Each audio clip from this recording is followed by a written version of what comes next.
Hey everyone, welcome back to my YouTube channel maths Tutorpedia. मैं आपके लिए लेके आई हूँ ट्रिग्नोमेट्रिक फंक्शन एक्सरसाइज 3.1 के question number 5 to question number 7।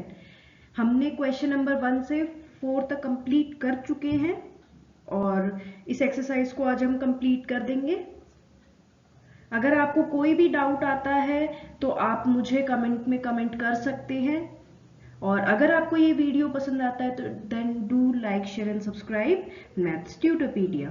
Now let's start our today's video with question number 5। Now it says, question number 5 में हमें given है कि in a circle of diameter 40 centimetres, ठीक है, हमें गिवन है the length of a chord is 20 centimetres, find the length of the minor arc.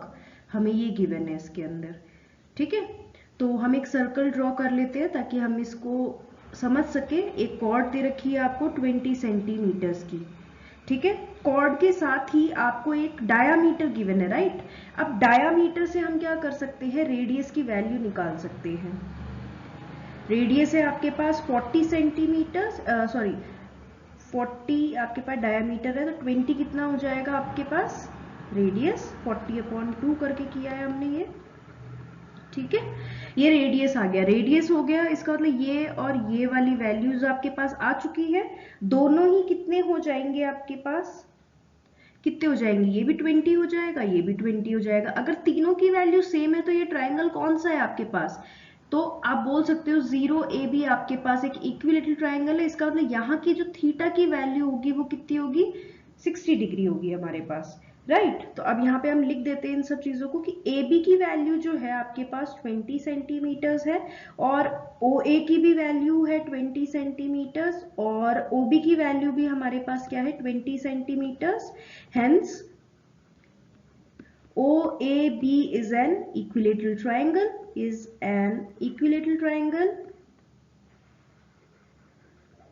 अगर equilateral triangle है तो हमारे पास थीटा की वैल्यू जो होती है वो हो जाएगी 60 डिग्री।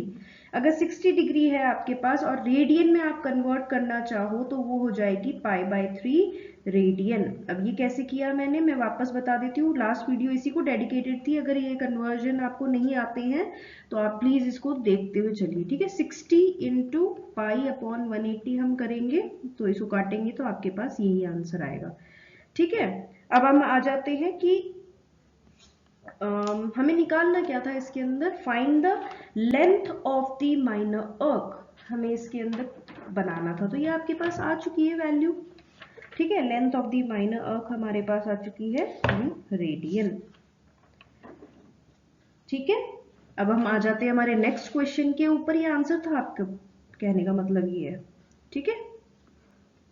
और कैसे कन्वर्ट किया वो मैंने ब्रैकेट में नोट डाउन कर दिया है। नेक्स्ट क्वेश्चन पे आ जाते हैं। Now let us do question number 6।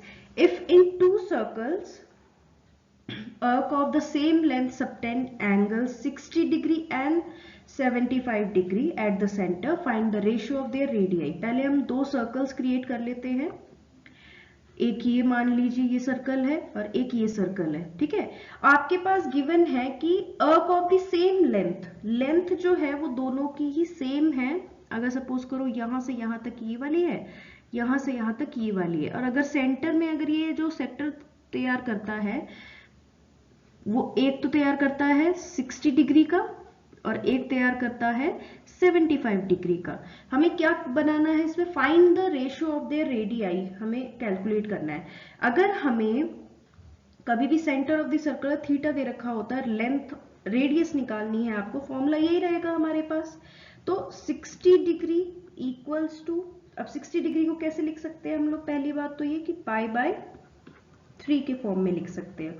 और आप 75 डिग्री को कैसे लिख सकते हो, अगर हम, मतलब मैं कन्वर्जन आपको सिखा दूंगी, वापस से बता दूंगी कि आपने क्या किया है, 75 डिग्री इंटू π/180 किया है आपने। जब आप इसको काटोगे यही आंसर आपके पास आ जाएगा। अब हम ये वाला तो कर चुके हैं। अब अगर हमें फर्स्ट वाले की, क्योंकि लेंथ दोनों की इक्वल है, राइट, तो इसकी length is equals to second length of the second, दोनों की वैल्यू इक्वल है। लेंथ का फॉर्मूला अगर हम यहाँ पे क्रिएट करना चाहें तो लेंथ का फॉर्मूला क्या होता है, आर इंटू थीटा। ठीक है, तो एल की जगह मैं क्या लिख दूंगी, फर्स्ट सर्कल का r1 theta 1 equals to second circle का r2 थीटा 2। क्रिएट कर दिया मैंने। r1 की तो वैल्यू निकालनी है, theta 1 is for us it is pi by 3, और यहाँ पर r2 इंटू में ये आ जाएगा 5 पाई बाय 12। हमें r1 अपॉन r2 की वैल्यू चाहिए यहाँ पे, वो आ जाएगी आपके पास 15, 5 इंटू 3 कर दोगे, अपॉन पाई से पाई कैंसिल हो गया यहाँ पे हमारा, और ये हो जाएगा 12। ठीक है, इसको हम अगर कट करते हैं, ये वैसे यही कट चुका था, 3 1 जा 3 4 जा, बचता आपके पास 5 बाई 4 ही। तो इसको जब हमने काटा तब भी आया आपके पास पाई बाय 4। तो pi by 4 is the answer of this question. Alright, now let us move to the last question. Question number 7 says, find the angle in radian through which a pendulum swings if its length is 75 centimeters. Length note down कर लेते हैं, 75 centimetre. 75 centimetre actually length नहीं है, ये आपके पास radius की ही value है। ठीक है, तो ये आपके पास r की वैल्यू गिवन है, और हमें फर्स्ट केस के अंदर जो L लेना है वो लेना है 10 सेंटीमीटर्स, और हमारे पास थीटा की वैल्यू होती है L अपॉन R। निकाल दे वैल्यू। ठीक है, तो पहला क्या आ जाएगा आपके पास, फर्स्ट का आंसर अगर हम निकालना चाहें तो थीटा इक्वल्स टू 10 अपॉन में R की वैल्यू, मतलब ये रेडियन आ गया, सिंपल। सेकंड की अगर हमें वैल्यू निकालनी हो, सेकंड का क्वेश्चन में हमें लेंथ दे रखा है 15 सेंटीमीटर्स। अच्छा, इसको आप और काट सकते हो, काट दीजिए इसको, 2 बाई 15 आ जाएगा इसका answer, 2 by 15 radian is the answer.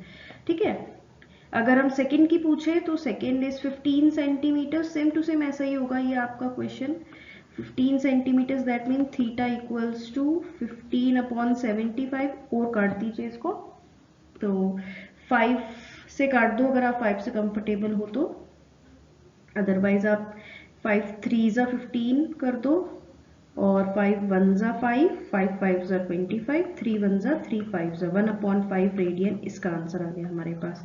Third वाला क्वेश्चन आप अपने आप ट्राई करेंगे, ठीक है, क्योंकि मैंने 2 समझा दिए हैं, तीसरा आप अपने आप करेंगे। So that is it for today guys. हमने इसी के साथ ही exercise 3.1 trigonometric functions from class 11th NCERT complete कर दी है। आई होप ये आपको समझ में आई होगी।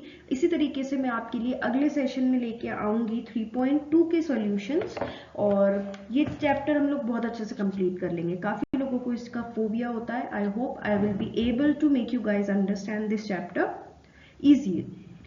Thank you.